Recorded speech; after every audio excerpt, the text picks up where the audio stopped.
Moving on from Brian Fisher, we're going to go in straight into Pat Robertson, only because this is just he uses the term that one should never use when you're talking about gay rights or transgender rights. You should never say this term. Wait, no, hold on. Wait, no, we'll figure it out. Which God damn it, I don't have a banana. Here we go. Pat? You know, if I've ever heard of a made up charge, this whole thing is a tempest in the teapot. It's crazy. Puzzle in a thunderstorm? Tempest. What? I don't know what a tempest in a teapot is. All of a sudden, I'm just gonna tag fucking Eli Bosnick on this one and be like, hey, he used your term on his show. He got it wrong. But it's puzzle in a thunderstorm. Less than 1%, a tiny fraction of 1%, are so-called transgender. So let's go ahead and make bills against these people. Yeah, let's legislate less than 1%. Yeah, that's an interesting rationale. Okay. God damn it. I don't think the people on the right, the left of the issue aren't seeking active legislation. No, they're just saying, hey, guys, let's just not be assholes. Can we all agree to just not be an asshole? Because there's people I see in the bathroom every goddamn day that are weird as fuck. Yeah. Right? And you know what? I just let them pee, and I wash my hands like 10 times, like harder than I normally would. And I walk out. Like that's and when they smile at me, I smile back. I'm saying because I'm not an asshole. I was gonna say I will give the Department of Defense and the United States government credit, because most of the bathroom stalls within both Kyle and I's building have these stalls that are called hiney hiders. Yep. Which are great because they pretty much block everything out. Like there's nobody that can walk past the crack and see anything inside there. So it's amazing, and they go really low to the ground and pretty high up in the air. So right, and they're impossible to get into. Yeah, they are. Especially you have to straddle the toilet to shut the door behind you. I want to do my best to not begrudge people that live in rural, non-diverse, or homogenous communities that would just, this is so outside of their realm that they would be uncomfortable with it. I'm not asking people to be comfortable. I'm asking people to not be a fuckface. To not be do you know what I'm saying? Like fine, if you think it's weird and you think it's not of God, Jesus, that's what good. am I going to do? Just right? keep it to yourself. Yeah. Listen, I was in a bathroom at UCLA and I watched a guy he was naked, and I watched him put his leg up on the counter and wipe his ass. Like right there in front of everybody, okay?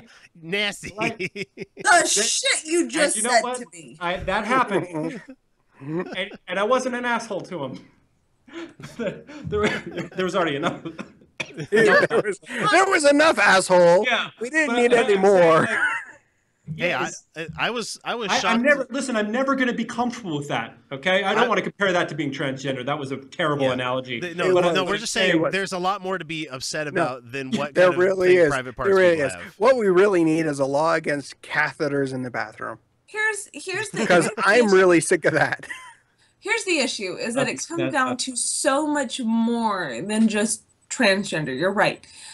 These guys are right. Transgender is relatively rare in the population. It's relatively rare. We may run, those of us in a city may run into 4, 5 in our lifetime. Yeah, I've known 5, I think. In my life. I've gone to some really fun parties actually that have drag queens come and give these performances that are fabulous. I'm talking about drag queens, darling. I know me some drag queens, and I love them. Yeah, but drag queen is not necessarily transgender. I understand. No, I don't want to conflate the two. But I still remember my first time seeing a drag queen, and it was something so distinct. Like I did have to acclimate a little. This was post-Mormonism, so I actively wanted to be okay with it, but viscerally I was like weird. And then, over time, then after a minute, I was like, this is super cool and novel. I like novel things.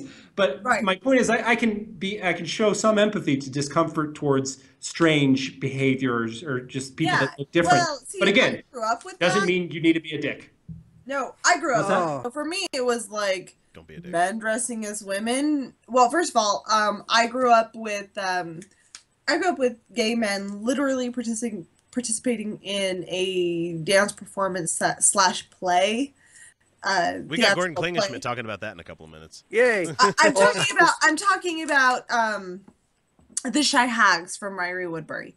I thought you were talking about the Catholic priests. No. Oh, okay. Nope. We like boys' dicks in our mouths. Yay! No, I was literally talking about a play. Wash this down. Oh, okay. And so in this play, there was when I was in it, the year I was in it, it's called the Shy Hags. Shy Hags. And in other words, there was one hag, in other words, witch, who was actually a witch. And she could do actual magic. This is the premise of the play. Then there were the other two hags, witches, who could not do magic, but would pretend to do magic. The year I did it is the two other witches were played by gay men. In high school? It was, huh? A high school play? No, this is a professional. This was a professional play. I was actually paid to leave school. Oh, cool. Sweet. It went into a trust fund for me as an adult. Since we're talking about a shy hag, we can get back into Pat Robertson in a second. Yeah. So what my point was that I grew up around men dressing as women, and it was not a thing for me. I certainly did not. Yeah. In West Valley City. So when I grew up and like learned about drag queens and men just for fun dressing up as women, gay men who identified as men, okay, dressing up as women, I was like, yep, that makes sense. And then I had my husband at the time, my straight husband at the time. Felicia touched. Sorry. Shut up. Okay. He was a shit husband. He was a shit husband. Oh, that's for the people that listen too deep.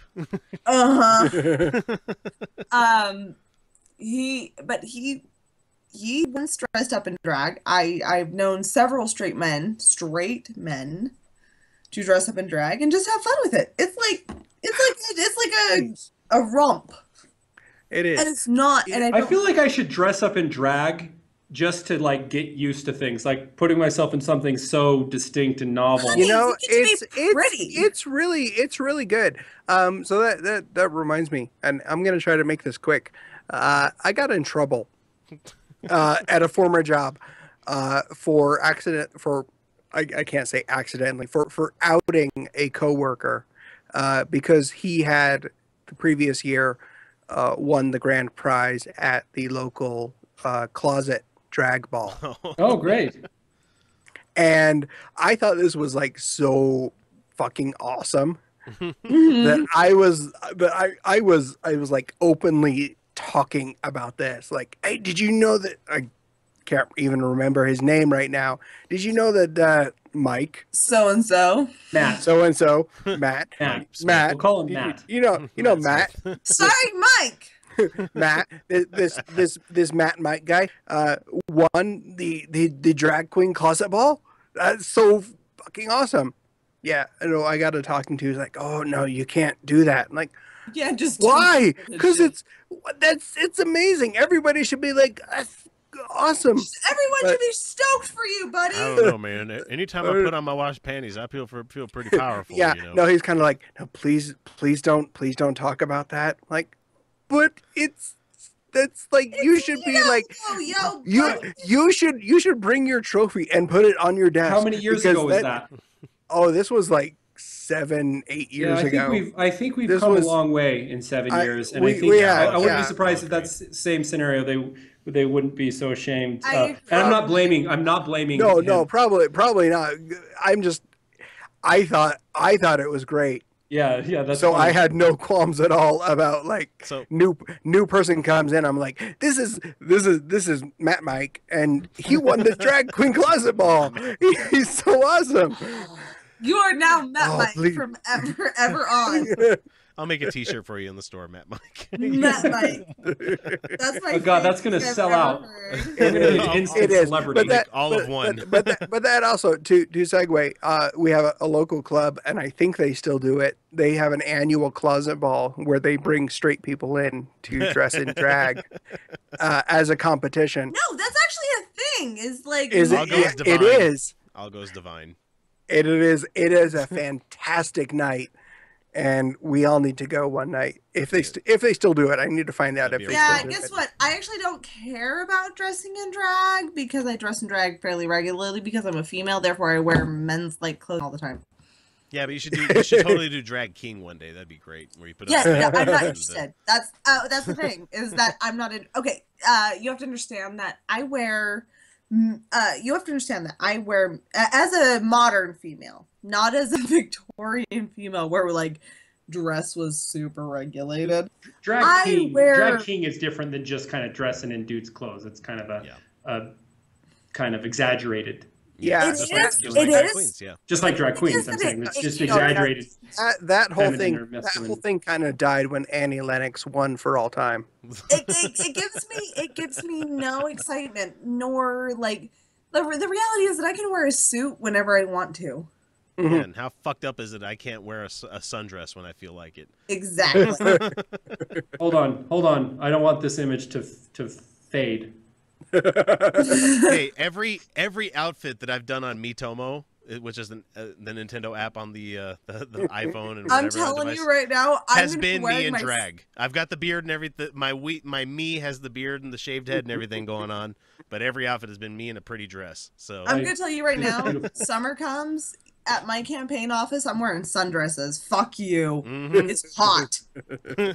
What's wrong? It's hot outside. Okay, so let's let Pat finish. Okay. Well, okay.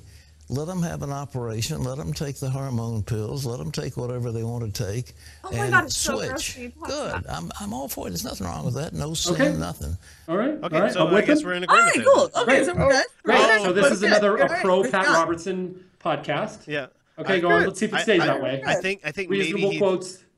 Maybe he has a problem with like just gender queer, or he has a problem. I don't know. With, it doesn't. You know what? No, X. We're gonna non-binary. Accept what you just said. Should we just leave that quote there and just like pretend Pat Robertson's cool, and then we just move on? I'm okay with it. Yeah, that's fine. I'll just jump to the next one because that's good enough anyway. So, all right, we're good. I mean, anyway, last week he did say the effing patriarchy, so that would made me cuckle, like really chuckle, not cuckle. Chuckle, not cuckle. That's the word you're looking for. I'm not a cuck. Not cuckold.